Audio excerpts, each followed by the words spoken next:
Salam pemirsa, jumpa lagi di channel Mata Ketiga. Terima kasih untuk Anda pemirsa setia yang mengikuti dan menonton Inspirasi Mata Ketiga. Pada episode Mata Ketiga kali ini, Mata Ketiga akan mengupas tentang dicekal 10 tahun saking takutnya, puluhan juta penonton terkena efeknya, program TV supranatural yang paling kontroversial dalam sejarah. Konten seperti apa sebenarnya yang ditayangkan? Simak selengkapnya di Mata Ketiga berikut ini. Pada Oktober 1992 silam, BBC TV Inggris menyiarkan program khusus pada malam Halloween.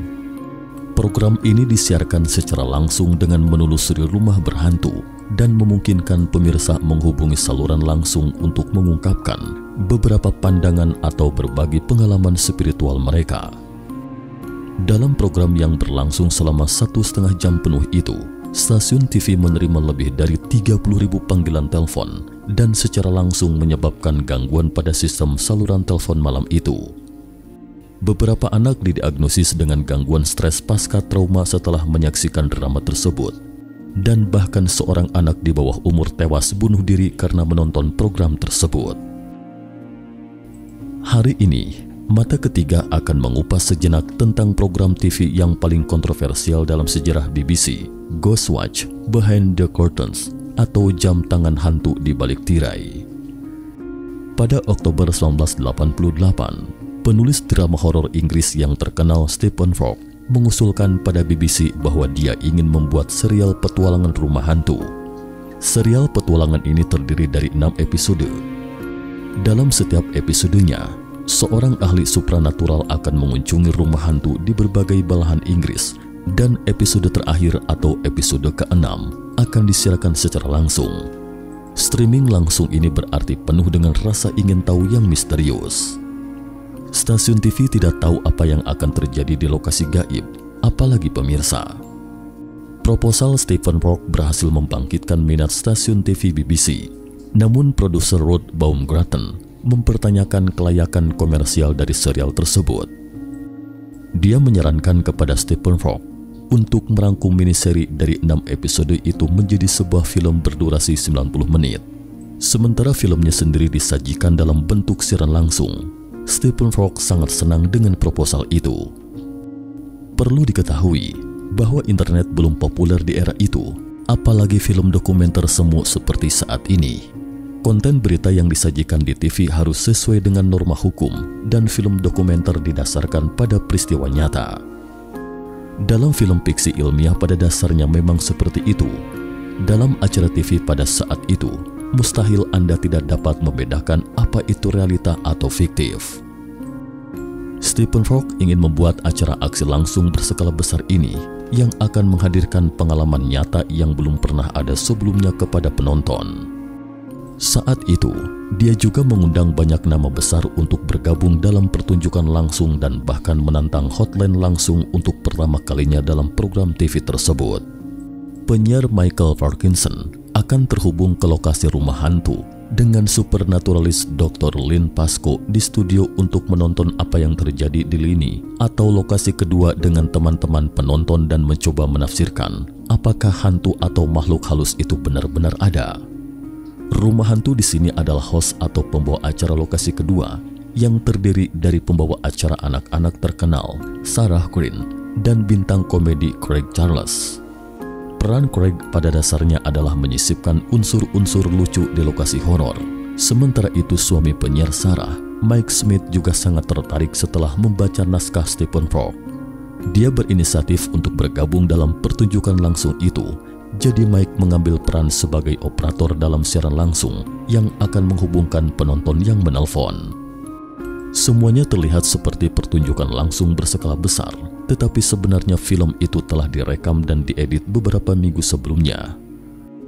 Anda mungkin bertanya, bagaimana bisa koneksi langsung ke lokasi jika memang film itu telah diedit?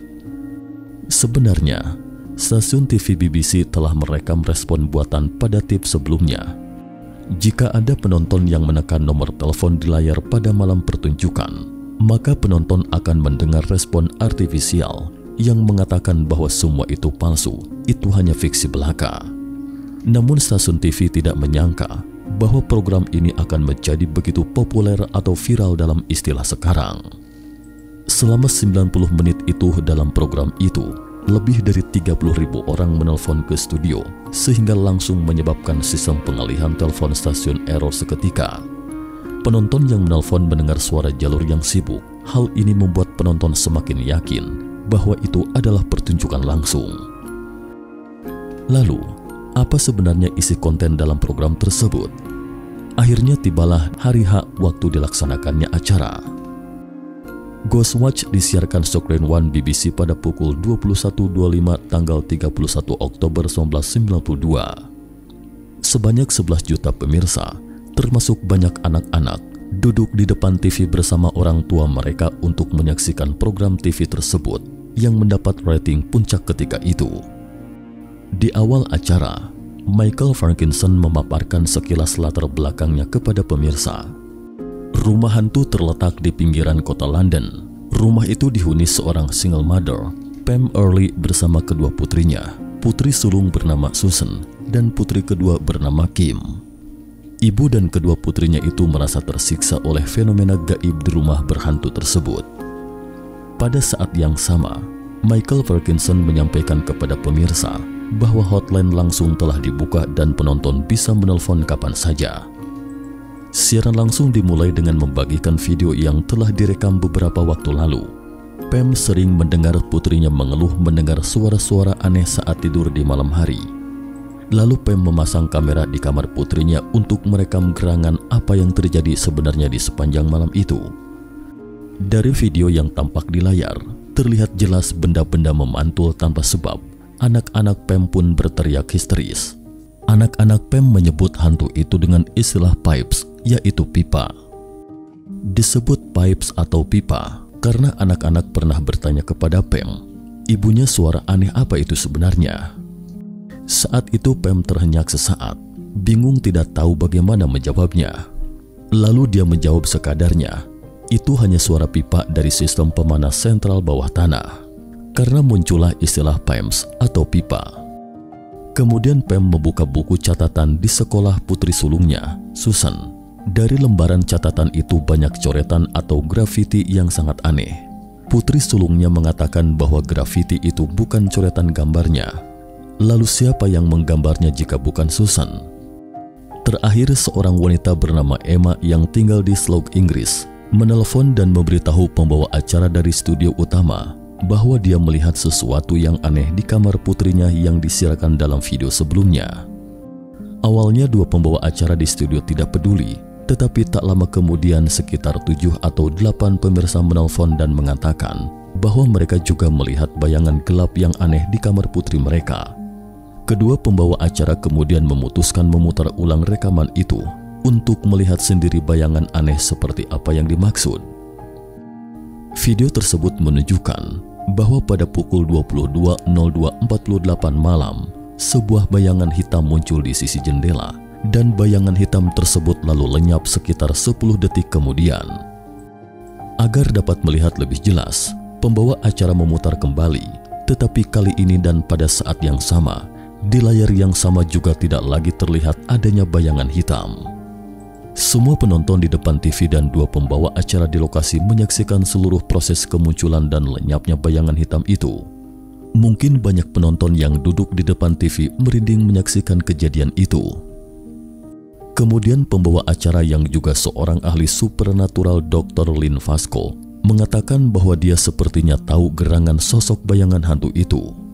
Dia menandainya di layar dengan pena cahaya dan mengatakan bahwa bayangan hitam itu mungkin adalah sepotong pakaian yang digantung di tirai yang membentuk bayangan di bawah pembiasan cahaya.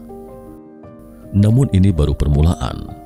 Pam pernah mencoba menyurati pemerintah daerah setempat bahwa ada semacam gangguan roh halus di rumahnya dan ingin mendapatkan bantuan dari pemerintah untuk pindah. Tetapi jawaban pejabat pemerintah daerah setempat justru menyarankan Pam ke psikiater. Kamera beralih ke studio utama. Ahli supernatural Dr. Lynn memutar percakapan dengan roh jahat yang dia tangkap dalam penyelidikan sebelumnya. Intinya bukan rekaman ini. Klimaksnya adalah sesosok hantu muncul di belakang Dr. Lynn di bawah pandangan mata semua orang. Setelah pukul 10 malam, Sarah, pembawa acara di lokasi kedua, menidurkan putri kedua Pam yakni Kim. Sementara Craig pergi untuk mewawancarai beberapa tetangga untuk mencari tahu apakah mereka tahu beberapa petunjuk terkait fenomena angker ini. Tetapi sosok bayangan seperti itu muncul lagi di antara kerumunan. Kamera kembali beralih ke rumah Pam. Pembawa acara Sarah tiba-tiba mendengar suara prang-prang yang kentara. Kamera mulai mencari sumber suara di ruangan itu, dan yang terekam adalah pemandangan seperti ini. Ternyata suara pipa yang terdengar setiap malam di rumah Pam itu adalah kerjaan putri sulung Pam, Susan. Kali ini pembawa acara di studio utama, Michael, mengatakan bahwa semua kejadian itu telah jelas sekarang. Semua itu adalah ulah manusia, tidak ada hantu apapun.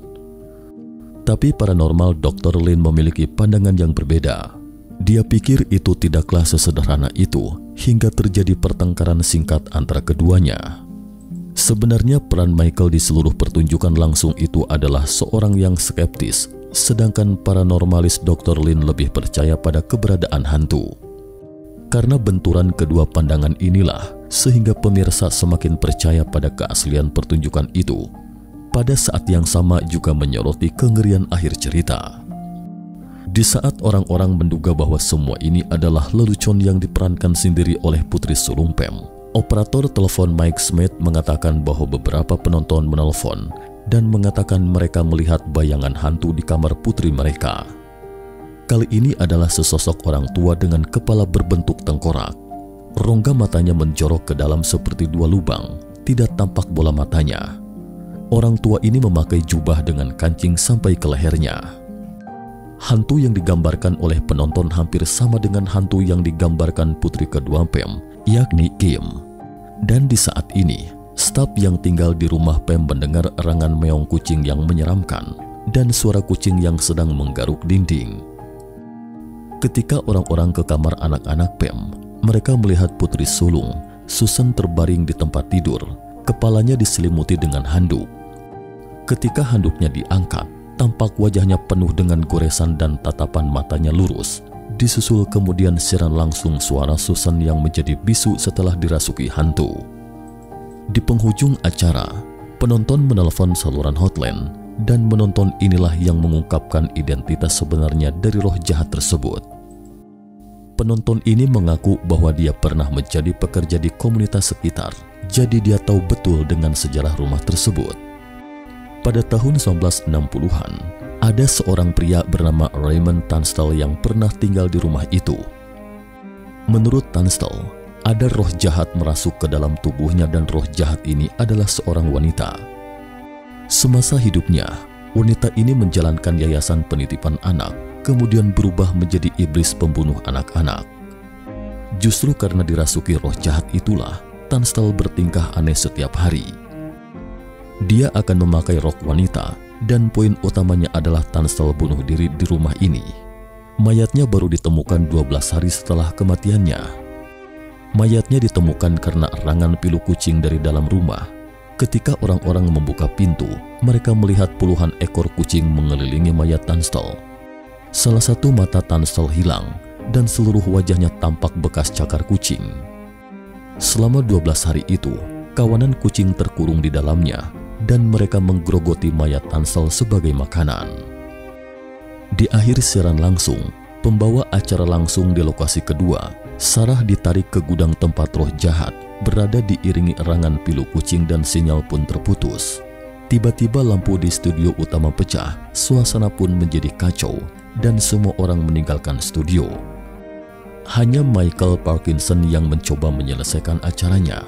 Perlahan-lahan dia berdiri dan berjalan ke arah kamera sambil berkata dalam hati, entah kameranya masih berfungsi normal atau tidak. Di adegan terakhir, Michael dirasuki roh jahat. Bibirnya tampak komat kamit seakan menggumamkan senandung anak-anak. Keseluruhan adegan film memang tidak mengandung banyak jepretan horor, tetapi justru wujud nyata seperti inilah yang membuat orang bergidik menontonnya. Bisa dibilang Ghostwatch adalah pioner yang membuat film dokumenter semu. Meski disajikan di era sekarang, ini adalah sebuah film horor yang sangat sukses. Tetapi di era itu, inovasi semacam itu memang benar-benar mengagumkan. Tidak ada yang bisa memahami pengalaman seperti apa yang ingin diberikan Ghostwatch kepada penonton. Pada hari kedua program disiarkan, semua media utama yang memberitakan program itu justru lebih banyak dikecam. Seorang penonton wanita bahkan menulis surat kepada stasiun televisi BBC menuntut ganti rugi sepotong celana jeans suaminya karena boker di celana saking paniknya saat menonton pertunjukan itu. Pada malam Halloween tanggal 31 Oktober 1992, banyak penonton yang tidak berani mematikan lampu saat tidur. Tragedi yang tak diharapkan pun terjadi 5 hari setelah acara ditayangkan. Seorang remaja berumur 18 tahun, Martin Denham, gantung diri di rumah. Martin memiliki gangguan disabilitas intelektual ringan dan usianya secara psikologis sebenarnya baru berumur 13 tahun pada saat meninggal. Dia meninggalkan catatan untuk keluarganya sebelum meninggal. Catatan itu mengatakan, "Jika ada hantu di dunia, aku bersedia menjadi hantu untuk menemani kalian selamanya." Menurut orang tua Martin, bahwa siaran BBC itu adalah biang kerok yang mencelakai putranya hingga tewas gantung diri. Pada November 1993, sekitar setahun setelah acara terkait ditayangkan, 2 psikiater anak di Inggris menerbitkan sebuah artikel di British Medical Journal. Dalam artikel ini, 2 kasus dicatat untuk pertama kalinya karena gangguan stres pasca trauma anak-anak yang disebabkan oleh acara TV tersebut.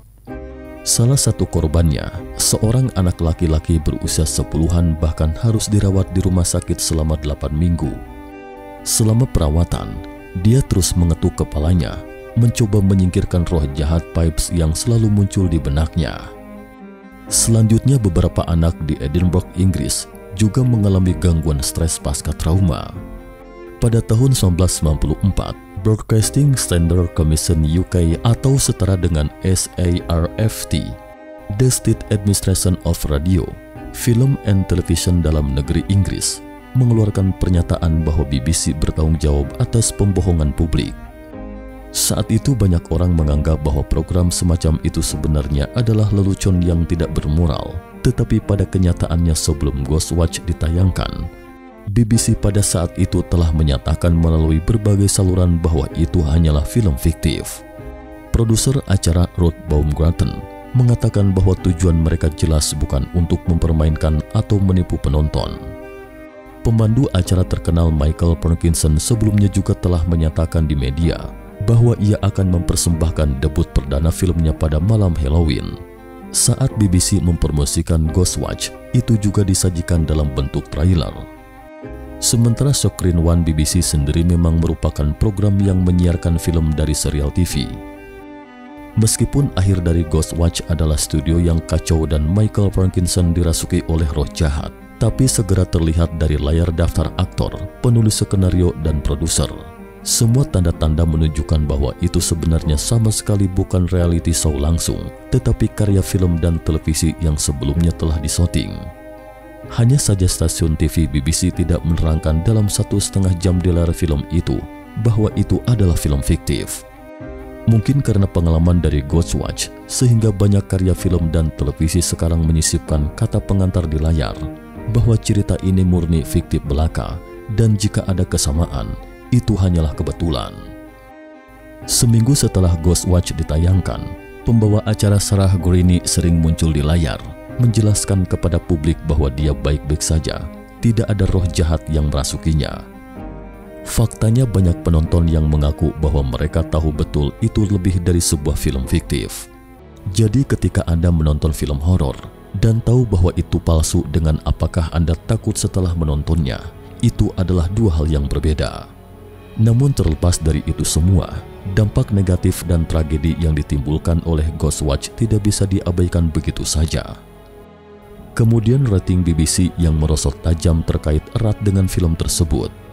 Semua materi dan laporan promosi, Ghostwatch dikategorikan sebagai film terlarang selama 10 tahun. Ghostwatch ketika itu dinominasikan untuk sebuah film luar biasa oleh BAFTA, namun BBC berinisiatif mencabut nominasi tersebut.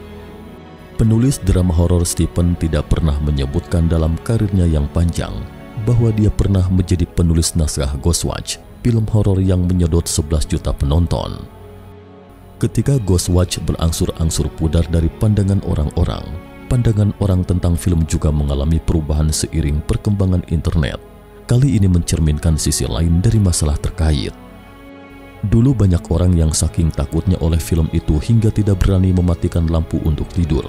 Bahkan anak-anak yang masih mengompol kala itu kini juga sudah beranjak dewasa. Mereka mungkin tidak ingat lagi beberapa detail dalam film itu, hanya mengingat secara samar-samar roh jahat Pipes yang tak berwujud. Mungkin mereka masih akan merasa takut saat larut malam, tetapi mereka tidak membenci film itu. Sebaliknya banyak orang yang sangat menyukai film horor karena film itu. Beberapa di antaranya bahkan bercita-cita menjadi fotografer, produser film, atau penulis skenario setelah dewasa. Kini semakin banyak orang mulai memposting kecintaan mereka pada Ghostwatch di forum online. Selama 10 tahun, stasiun TV BBC seperti burung unta mengubur kepalanya di pasir seolah-olah film itu tidak pernah ada.